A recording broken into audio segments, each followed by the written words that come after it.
Ange Freddy est une star du web. Il s'est fait connaître grâce à des vidéos sur la toile. Aujourd'hui, il continue son petit bonhomme de chemin. En mars prochain, il vous donne rendez-vous pour son deuxième one-man show en Côte d'Ivoire. Ange Freddy, bonjour. Bonjour. Alors, vous avez été désigné meilleur web comédien africain en 2018. Comment avez-vous reçu cette distinction et comment vivez-vous avec le titre de meilleur comédien? Ça s'est passé rapidement parce que c'était à l'issue d'un vote et d'un jury.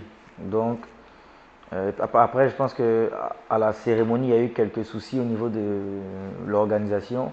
Donc, il n'y a pas eu une grande cérémonie en tant que telle. Donc, les prix étaient un peu annoncés de manière terre à terre. Donc, j'étais content aussi parce que le fait d'avoir gagné devant d'autres personnes qui étaient aussi qui le méritaient, donc c'était super top. Ange Freddy est arrivé comment à l'humour et sur la toile? C'était par pur ennui. Voilà, je dis par pur ennui, juste pour le fun, parce que je m'ennuyais. C'était pendant des études. Et en Tunisie, je m'ennuyais tellement, parce que je suis photographe à la base, donc je m'ennuyais tellement que je montais les vidéos, je cadrais les vidéos de mes amis, qui eux faisaient des vidéos avant en fait.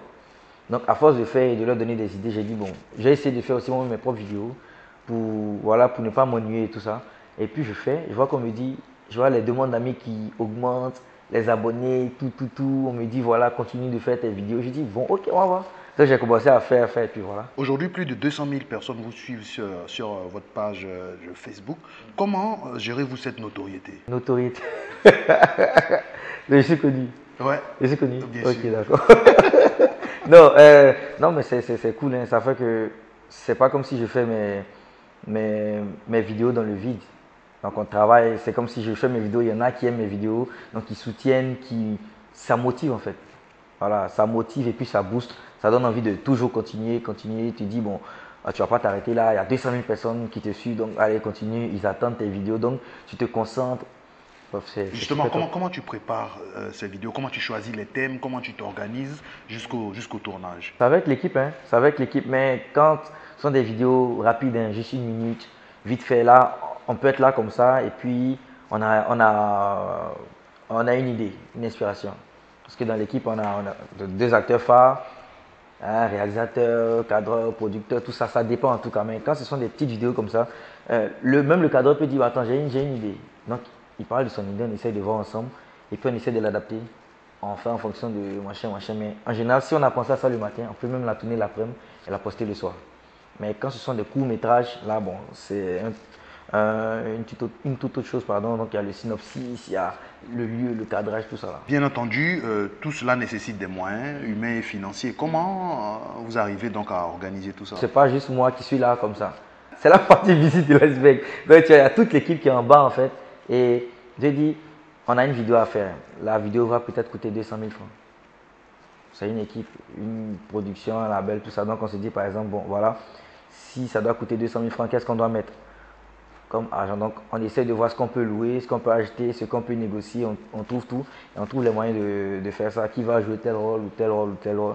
Maintenant quand ce sont des vidéos où par exemple c'est une publicité d'une marque, bon là c'est logique, hein, dans le budget de la grille tarifaire, on ajoute tout ce qui est location. Justement, parlant de publicité, l'objectif c'est quoi? Se faire connaître, gagner de l'argent. Comment on arrive à manager donc le business et le show en même temps? Moi, je suis plus côté show, hein. Côté artistique. Comme tu dis, avec l'équipe derrière. Côté business, voilà. Mais comme on a dit, c'est plus les marques qui cherchent à avoir une meilleure visibilité en utilisant nos pages, nos profils et tout ça. Donc, quand on a une publicité, il faut être le nom. Quand on a une marque, par exemple, je sais pas, une boisson, publicité d'une boisson, on s'entend sur, on veut dire peut-être, on va faire une vidéo soit scénarisée ou bien un placement de produit. Quand c'est une vidéo scénarisée, donc c'est nous qui écrivons le scénario, qui faisons tout de A à Z. Donc là, on fait le budget et tout. Mais quand c'est un placement de produit, c'est-à-dire moi je fais une vidéo, je dis la mafia. Donc c'est une vidéo scène comme ça, la mafia. Et là, on doit mettre un placement de produit d'une marque de boisson, une boisson énergisante. Donc on peut faire un rôle comme si on est là, pendant qu'on est en train d'aller en guerre, on tire, je suis couché, je m'apprête à, j'agonise et tout. Je soulève la boisson, on voit bien le produit, je soulève la boisson. Dès que je bois, ça me redonne du tonus, je retourne. Donc ça, c'est des mini placements de produits. Mais des fois, les placements sont même plus chers que les vidéos scénarisées. Parce qu'une vidéo scénarisée, quand quelqu'un voit sur Internet, la meilleure boisson, c'est Tintin. Directement, oh, bon, je saute. Mais quand tu vois la mafia, et dans la mafia, il y a ce placement-là, c'est forcément visible. Vous êtes photographe à la base, vous étiez en Tunisie certainement pour les études. Aujourd'hui, vous avez fait un choix d'être web humoriste. Que pense votre entourage, votre famille de ce choix que vous avez fait? Avant la photo, j'ai laissé le droit aussi. Donc, je suis un artiste. Non, je ne dis pas que j'ai laissé la photo. Je dis que je suis un artiste avec grand A. Donc, que ce soit art, cinéma, photographie. Et les projets de photo ne sont pas annulés, ils sont juste mis de côté parce que c'est prévu pour une meilleure chose et pour plus tard. Le secteur du web humour connaît beaucoup de concurrence. De plus en plus de jeunes se mettent à cet exercice. Comment Ange Freddy arrive à se distinguer, à sortir du lot? Qu'est-ce qui fait ta particularité? Bon, tout le monde dit qu'on a un style propre à nous-mêmes. Voilà, tout le monde dit ça, qu'on a un style propre à nous-mêmes. Je pense que déjà la première des choses, c'est les vidéos d'1 minute. Donc on essaie de mettre tellement de choses qui peuvent normalement faire une vidéo de 5 minutes en 1 minute.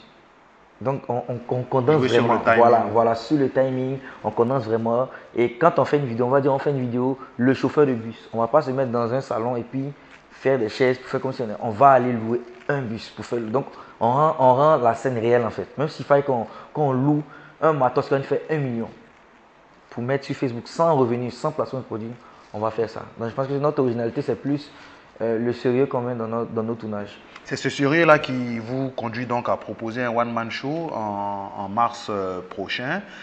Comment ça se prépare cet événement? Bon, il y a moins de stress hein, par rapport au premier événement. Le premier événement, bon là c'était tout nouveau. Je ne sais même pas qui doit faire quoi, qui va faire quoi. Donc bon, je peux être en train d'écrire, après je vais partir chercher la salle, tout ça. Alors que là maintenant, tu vois, on s'est structuré, on a essayé de bien définir les rôles. Donc quand on est là, moi je sais que je dois juste écrire.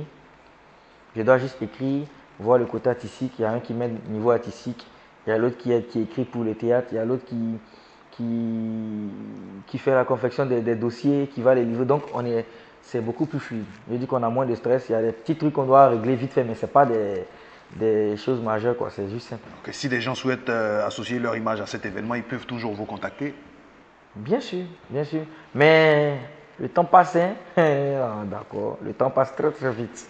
Mais concrètement, l'événement que vous préparez, en fait, est-ce qu'on a déjà une idée du thème? À quoi doit-on s'attendre pour ce deuxième one-man show? Le premier, c'était Ange Freddy sur scène.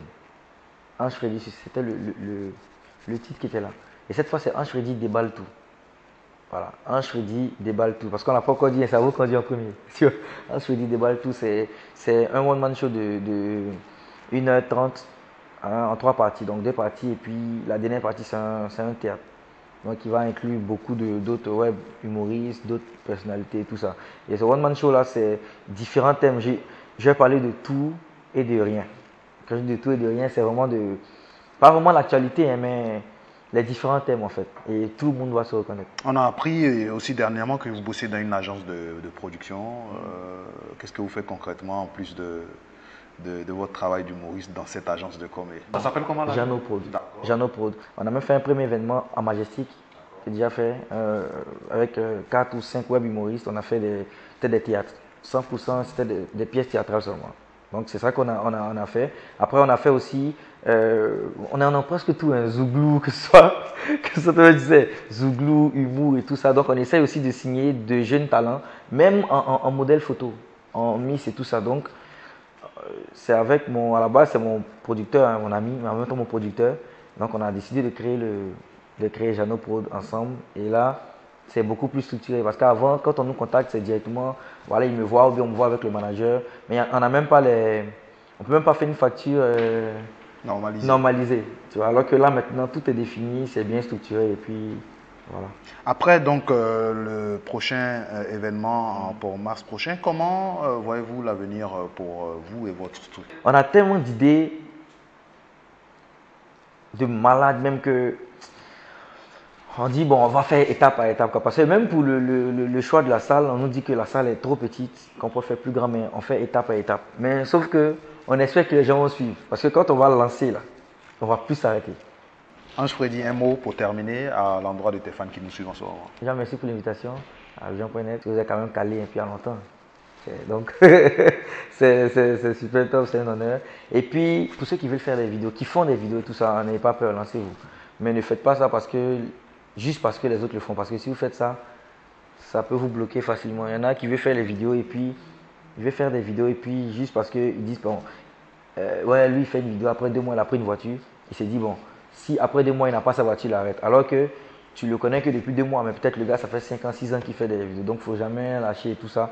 Et puis, je vous invite tous à mon spectacle en mars 2020.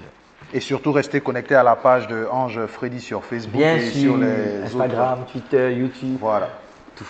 Voilà, donc tout est bien dit. Ange Freddy était avec nous pour annoncer donc son prochain événement en mars prochain. Meilleur humoriste web africain en 2018. Il continue son petit bonhomme de chemin. Nous avons eu beaucoup de plaisir à le recevoir pour vous, mesdames, messieurs.